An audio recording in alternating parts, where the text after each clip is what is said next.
وَهُوَ خَيْرُ الْحَاكِمِينَ، اور یقیناً وہ بہترین فیصلہ کرنے والا ہے۔ قال الملأ الذين استكبروا من قومه، کہا اس کی قوم کے ان سرداروں نے جنہوں نے تکبر کی روش اختیار کی،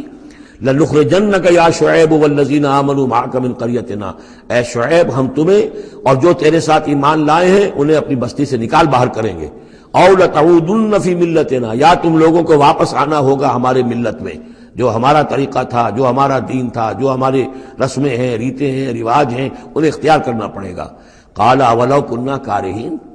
حضرت شعیب نے فرمایا تو کیا تم ہم پر جبر کرو گے؟ ہمیں تو پسند نہیں ہے، ہم تو تمہارے اس دین میں، تمہارے طور طریقے میں نہیں جانا چاہتے، ہمیں ناپسند ہو تب بھی تم ہمیں مجبور کرو گے۔ قد افترینا علی اللہ کذبا ان عدنا فی ملتکم، اگر ہم تمہاری ملت میں لوٹ آئے تو گویا کہ ہم نے جھوٹ چڑھا اللہ پر، میں نے گویا کہ نبوت کا دعویٰ جو کیا تھا وہ جھوٹا تھا، پھر تو میں اپنے دعوے کو خود باطل قرار دے دوں گا، میں نے جو دعویٰ کیا وہ صحیح کیا ہے،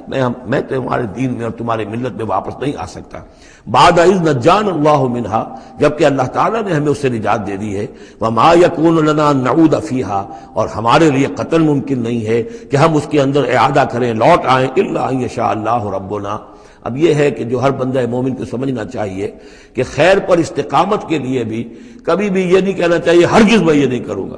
اللہ کو اگر کوئی اور ہے میرے لیے، کوئی اللہ کی طرف سے کوئی فیصلہ برا ہے میرے لیے تو ظاہر بات ہے کہ بات اور ہے، ورنہ یہ کہ میں اپنے بس پڑتے، اپنے ارادے سے، اپنے ارادے آزادی کے ساتھ میں یہ کام نہیں کروں گا۔ لہذا اس امکان کو ضرور، کیا پتہ کل میرا دماغ خراب ہو جائے، بڑے سے بڑے لوگوں کے دماغ خراب ہوئے اور ہو سکتے ہیں، لہذا اس میں بھی کوئی بہت ہی عزم بالجزم والی بات نہیں، بلکہ اللہ کے اوپر ظاہر ہو کہ توکل جو ہے وہ اپنی سمجھ پر، اپنی استقامت پر، اپنے فکر پر، اپنے فلسفے پر نہیں ہے، بلکہ توکل اگر ہے، بھروسہ اگر ہے تو اللہ تعالیٰ کی توفیق و تیسیر پر۔ ظاہر بات ہے کہ یہاں کوئی امکان نہیں تھا، لیکن انہوں نے پھر بھی ذکر کیا وما یکون لنا ان نعود فیہا، ہمارے لیے بالکل ممکن نہیں ہے کہ ہم دوبارہ اس میں لوٹ آئیں، الا ان یشاء اللہ ربنا، ہاں اگر ہمارا رب چاہے۔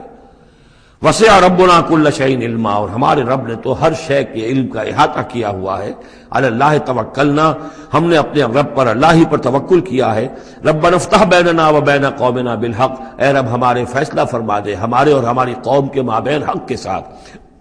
وانت خیر الفاتحین، اور یقیناً تو بہترین فیصلہ کرنے والا ہے۔ وقال الملأ الذین کفروا من قومہ لئن اتبعتم شعیبا انکم اذا لخاسرون،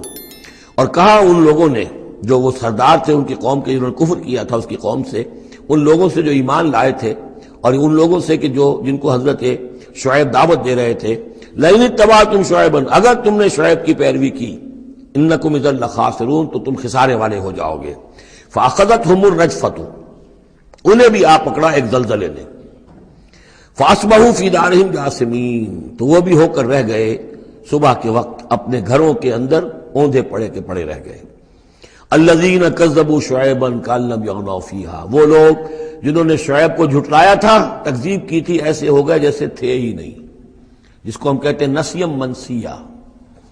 کأن لم یغنوا فیہا، ایسے ہو گئے جیسے کبھی یہاں کوئی آباد تھا ہی نہیں۔ الذین کذبوا شعیبا کانوا هم الخاسرین، جن لوگوں نے کہ شعیب کی تکذیب کی وہی ہوئے خسارے والے، تباہی والے اور بربادی والے۔ فتولی عنہم، تو انہوں نے رخ پھیرا ان کی طرف سے، یعنی اس بستی کو اب چھوڑ کر وہ چلے۔ وقال، اور کہا، یا قوم ابلغتکم رسالات ربی، اے میری قوم کے لوگوں، میں نے تو تمہیں پہنچا دیا تھا اپنے رب کا پیغام، اپنے رب کے پیغامات، ونصحت لکم، اور میں نے بس پڑتے تک جتنی میرے اندر ممکن تھا، میری ہمت تھی، میں نے تمہاری خیر خواہی کا حق ادا کیا۔ فکیف آسیٰ علی قوم کافرین، تو اب کیسے افسوس کروں میں اس قوم پر کہ جس نے کفر کیا ہے۔ یہ الفاظ بول رہے ہیں کہ شدید افسوس ہے، رنج ہے، غم ہے، اپنے دل کو ڈھارس دے رہے ہیں۔ فکیف آسیٰ، غم تو ہے، اس لیے کہ نبی بہت شفیق ہوتے ہیں، رحیم ہوتے ہیں، ان کے دلوں کے اندر ابنائے نو کے لیے ہمدردی ہوتی ہے، لہذا وہ اپنی قوم کو جب دیکھتے ہلاک ہو گئی ہے تو اس کے صدمہ تو ہوتا ہے، لیکن یہ کیف آسا، جب میں نے تو جو کچھ میں کر سکتا تھا میں نے کر دیا تھا، تمہیں خبردار کر دیا، تمہیں ہر طریقے سے اپنے رب کے پیغامات پہنچا دیے، اب میں کروں تم پر کوئی غم کروں تو کیسے کروں، جبکہ فی الواقع وہ غم ہے۔ اب یہاں وہ قانون پھر آ رہا ہے جو اس سے پہلے سورہ انعام میں ہم پڑھ چکے ہیں۔ انبیاء و رسل کے ضمن میں یہ اہم قانون ہے کہ جب بھی اللہ تعالیٰ کسی رسول کو بھیجتا تھا کسی قوم کی طرف تو اس قوم کو کچھ سختیوں میں، کچھ مصیبتوں میں، کچھ تکلیفوں میں مبتلا کرتا تھا، تاکہ عیش میں جو ہوتا ہے وہ بمشکل سننے کے لیے آمادہ ہوتا ہے، کوئی حق بات ہے، تکلیف میں ہو تو پھر بھی امکان ہے کہ کوئی آدمی جو ہے کسی کی بات سننے کے لیے تیار ہو جائے۔ اس حوالے سے اللہ ان کے لیے آسانی پیدا کرنے کے لیے کہ کچھ ان کے لیے تکلیف اور مصیبت، کچھ ان کے رزق کے اندر جو ہے تنگی، یہ کرتا تھا تاکہ وہ ہوش میں آ جائیں اور وہ غور سے سنیں بات رسول کی۔ لیکن اگر اس سب کے باوجود وہ پھر بھی نہیں مانتے تھے، نہیں سنتے تھے، تو اس کے بعد پھر یہ کہ ان پر اللہ تعالیٰ الٹا اپنی نعمتوں کے خزانے کھول دیتا تھا کہ اب کر لو عیش جتنے کر دیں، اب آخری بربادی جو آنی ہے، جیسے کہ جب مچھلی جو کانٹے میں پھنس جاتی ہے تو پھر وہ شکاری جو ہے وہ چھوڑتا ہے ڈور کو، ڈھیل دیتا ہے، اب جاؤ جہاں تک جانا ہے، پھنسی ہوئی تو ہے، جائے گی کہاں، لہذا اب تم جو ہے اس انجام کو پہنچنے تو ہو، اس سے پہلے جو بھی تم کر سکتے ہو کھاؤ پیو عیش کر لو۔ وما ارسلنا من قریۃ فی قریۃ من نبی، اور ہم نے نہیں بھیجا کسی بھی بستی میں کسی نبی کو الا اخذنا اہلہا، مگر یہ کہ ہم نے پکڑا اس کے بسنے والوں کو بالباساء، سختیوں سے، والضراء، اور تکلیفوں سے، لعلہم یضرعون، تاکہ وہ گڑ گڑائیں، ان میں کوئی عاجزی پیدا ہو، وہ کوئی ہوش میں آئیں، ہوش کے ناخن لیں۔ ثم بدلنا مکان السیئۃ الحسنہ، پھر ہم نے، جب وہ اڑے رہے اس کے باوجود، پھر ہم نے اس برائی کی جگہ پر بھی بھلائی بدل دی، اب کھاؤ پیو، خزانے کھول دیے ہم نے تم پر، حتی عفوا، یہاں تک کہ وہ خوب بڑھ گئے، بڑھوتری ہو رہی ہے، ترقی ہو رہی ہے۔ وقالوا، اور انہوں نے کہا، قد مس آباءنا الضراء والسراء، ہاں ہمارے آباء و اجداد پر سختیاں آئی تھیں، ہاں آیا تھا ایک دور ہم پر سختی کا، اب تو عیش ہی عیش ہیں، کھلے ہیں۔ فاخذناہم بغتۃ، پھر ہم نے ان کو پکڑا اچانک، وہم لا یشعرون، اور انہیں اس کا شعور بھی نہیں تھا کہ اب اچانک وہ پکڑ آنے والی ہے۔ یہ ہے وہ کہ ہر رسول کے ساتھ اللہ تعالیٰ کی یہ ایک سنت رہی ہے، اور یہی بات کہی گئی تھی سورہ سجدہ کے اندر، وہ مکی صورتیں شروع کی ہیں، وَلَنُذِيقَنَّهُم مِّنَ الْعَذَابِ الْأَدْنَىٰ دُونَ الْعَذَابِ الْأَكْبَرِ، ہم انہیں مزے چکھائیں گے چھوٹے چھوٹے عذاب کے، بڑے عذاب سے پہلے۔ بڑا عذاب عذاب استیصال، جس کے بعد کہ کسی قوم کو نسیہ منسیہ کر دیا جائے، ختم کر دیا جائے، کَأَلَّمْ يَغْنَوْا فِيهَا، ایسے ہو گئے جیسے کہ تھے ہی نہیں۔ قُطِعَ دَابِرُ الْقَوْمِ الَّذِينَ كَفَرُوا، ان کی جڑ کاٹ دی گئی۔ لَا يُرَىٰ إِلَّا مَسَاكِنُهُمْ، اب ان کے مسکن نظر آ رہے ہیں، محل نظر آ رہے ہیں، ان میں بسنے والا کوئی باقی نہیں رہا۔ یہ جو تعبیرات ہوتی ہیں یہ ہے عذاب الاکبر، لیکن اس عذاب الاکبر سے پہلے یہ گویا کہ تنبیہات آتی ہیں جگانے کے لیے، ہوش میں لانے کے لیے، جس کو کہا گیا ہے وَلَنُذِيقَنَّهُم مِّنَ الْعَذَابِ الْأَدْنَىٰ دُونَ الْعَذَابِ الْأَكْبَرِ لَعَلَّهُمْ يَرْجِعُونَ، شاید کہ یہ لوٹ جائیں۔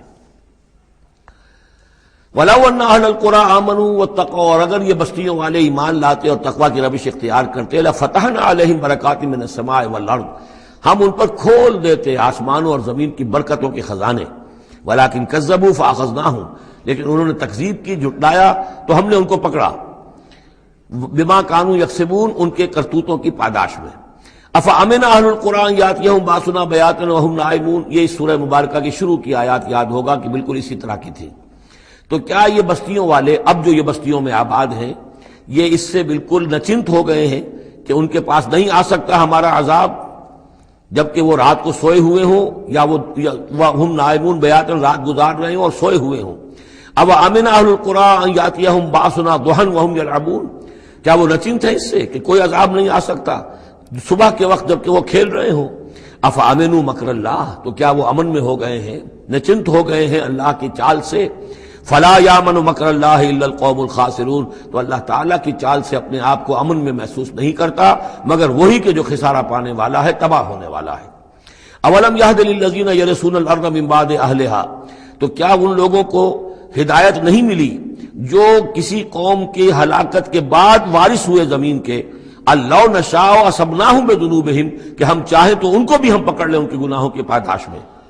جو وارث ہوئے زمین کے، اس کے رہنے والوں کے بعد، ہلاک ہونے کے بعد، من بعد آلہا، تو کیا انہیں یہ ایک سبق حاصل نہیں ہوا؟ کیا قوم سمود نے سبق نہیں سیکھا قوم عاد کے انجام سے؟ قوم عاد نے کیوں سبق نہیں سیکھا قوم نوح کے انجام سے؟ اور قوم شعیب نے کیوں سبق نہیں سیکھا قوم لوط کے انجام سے؟ اولم یہد للذین یرثون الارض من بعد اہلہا اللہ نشاء اصبناہم بذنوبہم ونطبع علی قلوبہم، اور ہم ان کے دلوں پر مہر کر دیا کرتے ہیں، فہم لا یسمعون، تو وہ سنتے ہی نہیں۔ تلک القری نقص علیک من انبائہا، یہ وہ بستیاں ہیں جن کی خبریں ہم آپ کو سنا رہے ہیں۔ انباء الرسل، رسولوں کی خبریں 5 آ گئے ہیں، 6 کا ذکر اب ہونا ہے اور یہ طویل ترین ہونا ہے۔ یہ 5 کا ذکر حضرت نوح، حضرت ہود، حضرت صالح، حضرت لوط، حضرت شعیب، 5 ہو گئے۔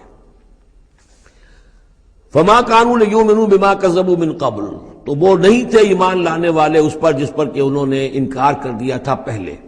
یعنی جسے ایمان لانا ہوتا ہے وہ حق جب جیسے منکشف ہوتا ہے اس کو قبول کر لیتا ہے، جسے نہیں کرنا ہوتا وہ پھر آپ لاکھ اسے دلیلیں دے دیں، لاکھ سمجھا لیں، لاکھ نشانیاں دکھا لیں، لاکھ معجزے دکھا لیں، وہ ماننے والا نہیں۔ وَنُقَلِّبُ أَفْئِدَتَهُمْ وَأَبْصَارَهُمْ كَمَا لَمْ يُؤْمِنُوا بِهِ أَوَّلَ مَرَّةٍ، ہم ان کے دلوں کو بھی الٹ دیتے ہیں اور ان کی نگاہوں کو بھی الٹ دیتے ہیں جیسے کہ وہ پہلی مرتبہ ایمان نہیں لائے تھے۔ كَذَلِكَ نَطْبَعُ عَلَىٰ قُلُوبِ الْكَافِرِينَ، اسی طرح ہم مہر کر دیا کرتے ہیں کافروں کے دلوں پر۔ وَمَا وَجَدْنَا لِأَكْثَرِهِم مِّنْ أَحَدٍ، ہم نے ان میں سے اکثر کے اندر عہد کی پابندی نہیں پائی۔ ظاہر بات ہے کہ ہر قوم ابھری ہے تو ایک رسول کے سہارے سے ابھری ہے، رسول کی تعلیمات نہیں ہوں گی، رسول نے وصیتیں کی ہوں گی، رسول نے ان سے میثاق لیے ہوں گے، لیکن یہ کہ ان کے اندر وہ عہد نہیں تھا کہ اپنے اس عہد کی پابندی کرتے۔ وَإِن وَجَدْنَا أَكْثَرَهُمْ لَفَاسِقِينَ، اور ہم نے تو ان کی اکثریت کو فاسق، ناہنجار اور سرکش ہی پایا۔